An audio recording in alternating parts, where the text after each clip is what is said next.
అండి welcome back to my channel. నేను మీ శైలజ.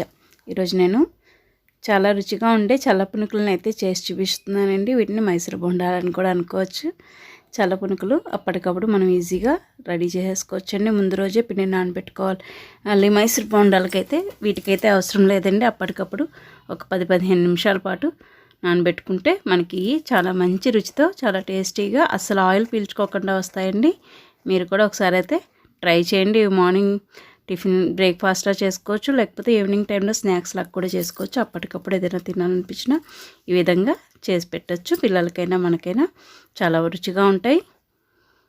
హాయ్ అండి, welcome to my channel. It's my world Telugu. దీనికోసం మనం ముందుగా 1 కప్పు మైదా పిండిని అయితే తీసుకోవాలండి. మీ ఇష్టం, మీరు ఎంత చేసుకోవాలనుకుంటే అంత పిండిని అయితే ఇలా తీసుకోండి.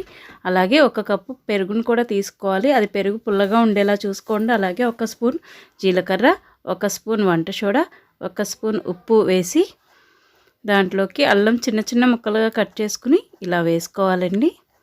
వేసుకుంటే మనకి మంచి రుచి అనేది వస్తుంది. నేను ఇంకొంచెం పిండిని వేసుకుంటున్నా. మీకు పెరుగు సరిపోదు అనుకుంటే ఇలా నీళ్ళను కూడా వేసుకుని కలుపుకుని పిండిని అయితే కలుపుకోవాలి. మీరు విస్కర్తో ఇలా కలుపుకుని మళ్ళీ చేత్తో కలుపుకుంటే మీకు పిండి అనేది బాగా వస్తుందండి. బాగా వస్తాయన్నమాట బజ్జీలు, పునుగులు. మీరు వీటిని ఇలాగ బాగా ఎంత బాగా కలుపుకుంటే అంత బాగుంటాయండి. ఇవి చాలా టేస్టీగా వస్తాయన్నమాట. ఇలాగ బాగా కలిపేసుకోవాలి. మరీ జారుగా ఉండద్దండి పిండి అనేది, అలాగని మరీ గట్టిగా కూడా ఉండకూడదు. ఇలా ఈ కన్సిస్టెన్సీలో కలుపుకోవాలి. మనం ఒక 5 నిమిషాల పాటు ఇలాగ చేత్తో బాగా కలుపుకుండి ఈ పిండిని. పునుగులు అనేవి చాలా బాగా వస్తాయండి మృదువుగా.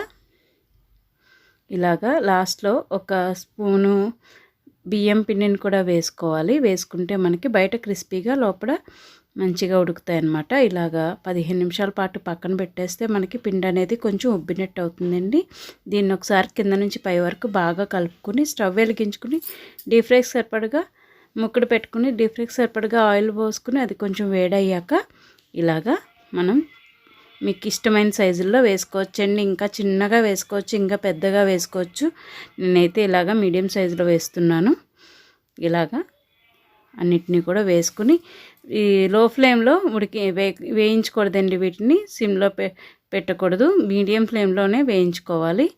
లేకపోతే సిమ్లో పెడితే ఆయిల్ అంతా పీల్ చేసుకుంటాయండి. అదే హైలో పెడితే లోపల ఉడకదనమాట. అందుకోసమని ఇలా మీడియం ఫ్లేమ్లో పెట్టుకుని ఇలా మంచి కలర్ వచ్చే వరకు అయితే వేయించుకోవాలండి. ఇవి చాలా టేస్టీగా ఉంటాయండి. మీరు కూడా ఒకసారి తప్పకుండా ట్రై చేయండి. ఎలా వచ్చినాయో నాకు కామెంట్ సెక్షన్లో తెలియజేయండి. ఫస్ట్ టైం కనుక నా ఛానల్ని చూస్తుంటే ప్లీజ్ సబ్స్క్రైబ్ మై ఛానల్. అలాగే లైక్ చేయండి, కామెంట్ చేయండి, షేర్ చేయండి. ఈ రెసిపీని అయితే ఒకసారి తప్పకుండా ట్రై చేసి ఎలా వచ్చినాయో నాకు కామెంట్ సెక్షన్లో తెలియజేయండి. మన ఛానల్లో చాలా మంచి మంచి రెసిపీస్ అయితే నేను చేసి పెట్టా. ఒకసారి వాటిని కూడా చూసి ఒక్క లైక్, ఒక్క కామెంట్ అయితే మర్చిపోకండి. ఇవిగో చూసారా, అసలు ఆయిల్ పీల్చుకోకుండా చక్కగా ఇవైతే రెడీ అయిపోయినాయండి. మీరు కూడా ఒకసారి అయితే తప్పకుండా ట్రై చేయండి. మీరు నచ్చిన చట్నీతో సర్వ్ చేసుకోవచ్చు, లేకపోతే చక్కగా ఇంట్లో ఆవకాయో, మాగాయో, టమాటో పచ్చడి ఉంటాయి కదా, వాటితో కూడా తినచ్చండి. ఇవి ఇలా ఏ చట్నీ అయినా కూడా చేసుకుని తినచ్చు. మన ఛానల్లో చట్నీస్ రెసిపీలు కూడా ఉన్నాయండి. ఒకసారి వాటిని కూడా చెక్ చేయండి. నేను చాలా రకాల చట్నీలు అయితే చేసి పెట్టాను. ఒకసారి అవి కూడా చూడండి, లైక్ చేయండి. ఒకసారి అయితే లైక్ ఇవ్వడం మర్చిపోకండి. For more recipes please subscribe my channel. నా వీడియోస్ కనుక మీకు నచ్చినట్టయితే లైక్, షేర్ అండ్ కామెంట్. నేను మీ శైలజ. Thanks for watching.